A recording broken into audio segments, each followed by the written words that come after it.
Joining me now is Michael Shank. He is Director of Engagement at Carbon Neutral Cities Alliance. He's also an adjunct professor of sustainable development at NYU. Thank you so much for joining our program.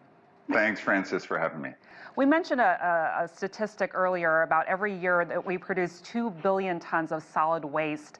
So to put this in perspective, how big of a problem is waste in China?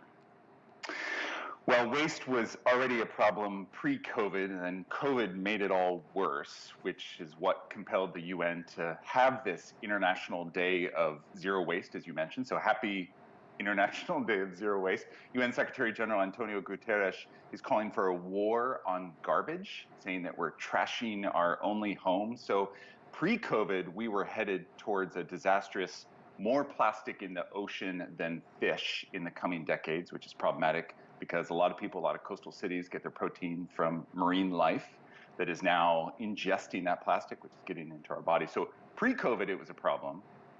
But now, post-COVID, because we scaled up with single-use plastics, we scaled up with online deliveries, we scaled up with packaging, so now it's even a worse problem. So cities around the world, including in China, are thankfully committing to zero waste because that's the kind of movement we need to build now. Well, let's talk about China's efforts to tackle the problem. One of its plans is to build 100 so-called zero waste cities by 2025. That's just around the corner, really. So how innovative is this concept, and how do you think that will help alleviate this problem? So what's beneficial about a 100-city movement is that it builds a movement. It builds a culture of zero waste. What's beneficial about a 2025 goal versus a 2050 goal or a 2040 goal is that it is around the corner. So there is this urgency. There is this near-term goal setting that's good. I think what's innovative in this space, because you asked that question, is some of the cities like Shanghai are thinking about how to make the behavior change more beneficial to the public, because yes, laws will compel the public to do what's right here and to sort appropriately and accordingly their waste, dry, wet, recyclable, toxic, etc.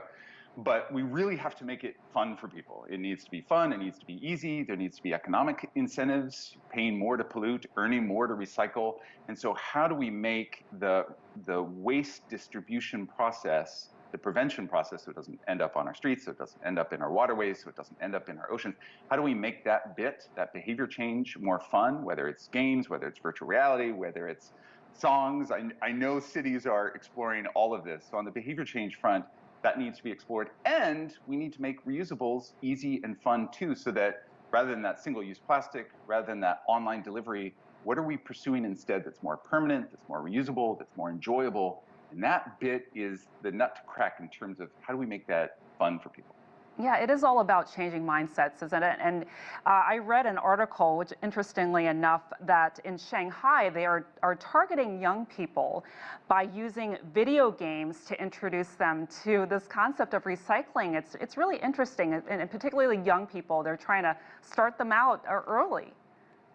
Yeah, so again, this goes to the movement, this goes to building a culture, building norms around waste so that we think differently about disposing of something so easily. I mean, it's a real efficiency loss to waste all the resources that we've produced. We extracted those resources, we've created that plastic for a plastic bottle of water, for example, and then we dispose of it so quickly, letting go of that opportunity to capture and recover those resources that we once extracted. So in addition to behavior change, there's some systems change things that we can think about, like a global carbon tax, because most plastic comes from fossil fuels. So new plastic is so cheap for businesses to use. It's cheap because there's no price on carbon. There's really no global carbon tax that would incentivize business to do differently. Thankfully, there's a global plastics treaty that's being talked about. It's now 2 years in the making. It's an iterative process. Hopefully, fossil fuel companies won't water it down too much.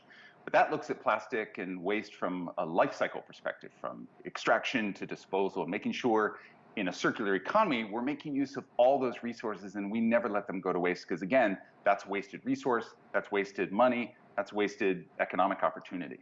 Big problem that requires a lot of solutions. Michael Shank with Carbon Neutral Cities Alliance. Thank you so much, Michael. Thanks for having me.